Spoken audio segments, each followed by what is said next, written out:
जीतने के लिए या कि लॉटरी जीतने के लिए सबसे पहले तो सट्टा, लॉटरी, ये सारे नाम ही हराम हैं।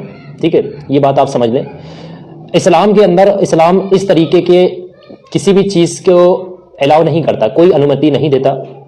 और आप लोग एक बात समझ लें, अगर इस तरीके की हरकत कर रहे हैं, सट्टा खेल रहे हैं, जुआ खेल रहे हैं, नशा कर रहे हैं, और उसके बावजूद भी आप किसी अगर अमल को भी हाथ लगा रहे हैं, तो वो अमल में आपको नाकामयाबी ही मिलनी है। सट्टा जीतना ये वो, आपसे सट्टा जीतने के लिए कोई पैसे ले लेगा कि कहेगा हम आपको सट्टे के नंबर बता देंगे, कुरान से बता देंगे, या फिर हम अपने ग्रंथों से बता देंगे, ये वो कहीं से भी कोई कह रहा है, तो ये सरासर फ्रॉड है। मैं आपको बता रहा हूं, सरासर फ्रॉड है। आपसे पैसे ले लेगा और कुछ नहीं होगा। तो ये बात बेहद जरूरी है आप लोगों को समझना। आई बात समझ में?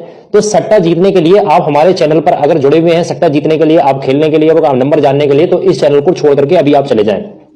ठीक है, ये एक इस्लामिक चैनल है और इस चैनल पर जो भी अमल, तावीज, वज़ाइफ, नक्श अपलोड किए जाते हैं, वो ऐसा नहीं कि अपने घर बैठे कुछ बनाया जाता है। हमारे पास जितनी भी किताबें ये मसले मसाइल की मौजूद हैं, जितने भी नक्श वगैरह आप देखते हैं हमारे चैनल पर, जो भी नक्श वगैरह मुहैया कराए जाते हैं, ये नक्श हमारे द्वारा नहीं लिखे हुए या हमारे दादा परदादा के लिखे हुए नक्श नहीं है।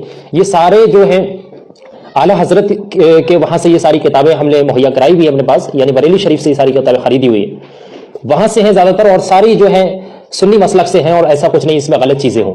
तो जो भी चीज है हम आपको मतलब जो है कि किताबों से ही मुहैया कराते हैं। तो आप इस चीज से तो बिल्कुल अलग ही हट जाएं, इस चीज का ख्याल जहन से निकाल दें कि सट्टे का नंबर किसी इस्लामिक चैनल पर आपको बताया जाएगा।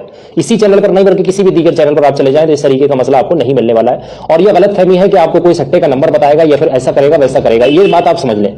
आई बात समझ में? बाकी नक्श वगैरह हमारे जितने भी होते हैं, कोई ऐसा नहीं कि कोई नाकामयाब नक्श हो, चाहे मोहब्बत का नक्श हो या फिर कारोबार के लिए हो, पैसा कमाने के लिए हो, इज्जत पाने के लिए हो, शादी के लिए हो, बंदिश तोड़ने के लिए, ये कोई हमारे पास नक्श मौजूद नहीं है।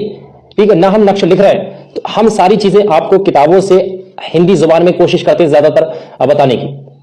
हिंदी जुबान में तक बताने पर लोगों को इतराज होता है कि अरबी चीज को आप हिंदी में ट्रांसलेट करें, लेकिन मजबूरी है, आप लोगों को बताना पड़ता है। आप लोगों का प्यार होता है, मोहब्बत होती है, सपोर्ट होती है। जो लोग हमारे साथ ऐसे जुड़े हुए हैं जो बहुत ज्यादा पढ़े हुए लिखे हुए नहीं है, अरबी नहीं जानते हैं, तो उन लोगों को हमारी जो चीजें हैं वो आसानी के साथ पहुंच जाए, तो इससे हमारा भलाई होगा, आप लोगों का भलाई होगा। आ रही बात समझ में? तो आप लोगों को अगर कोई चीज हिंदी में समझ में आती है, अरबी में समझ में आती है, इंग्लिश में समझ में आती है, हम हर जुबान में समझाने की कोशिश करते हैं। तो फिलहाल जिस मौजू पर जाना था, जो बात आपको बतानी थी, सट्टेबाजी या फिर जुआ या फिर पैसे लगा करके 1 के 4 करना, 25 के 100 करना, ये सारी चीजें हराम है और इन सारी चीजों को जहन से निकाल दें। और इस चैनल पर आगे भी कभी भी आपको इस तरीके का कोई सट्टा, जुआ, लॉटरी कुछ मिलने वाला नहीं है। तो मेरे प्यारे अजीज दोस्तों, उम्मीद करता हूं कि जो बात मैंने समझाने की कोशिश की आप मेरी बात से सहमत होंगे, और अगर आप मेरी बात से सहमत हैं तो आप कमेंट में जरूर बताएं। ये बात सिर्फ मुस्लिमों के लिए नहीं है, दीगर जो धर्म के लोग भी हमारे चैनल से जुड़े हुए हर शख्स के लिए है। आई बात समझ में? तो ये चीज मुझे आप लोगों को बताना बेहद जरूरी थी। मेरे प्यारे अजीज दोस्तों, इस वीडियो को ज्यादा से ज्यादा शेयर करें और सवाब की नीयत से आगे जरूर शेयर कर देना, और इस वीडियो को दिल से लाइक जरूर कर दें। अगर आपका कोई सुझाव हो तो कमेंट में हमें जरूर बताएं। फिलहाल की इस वीडियो में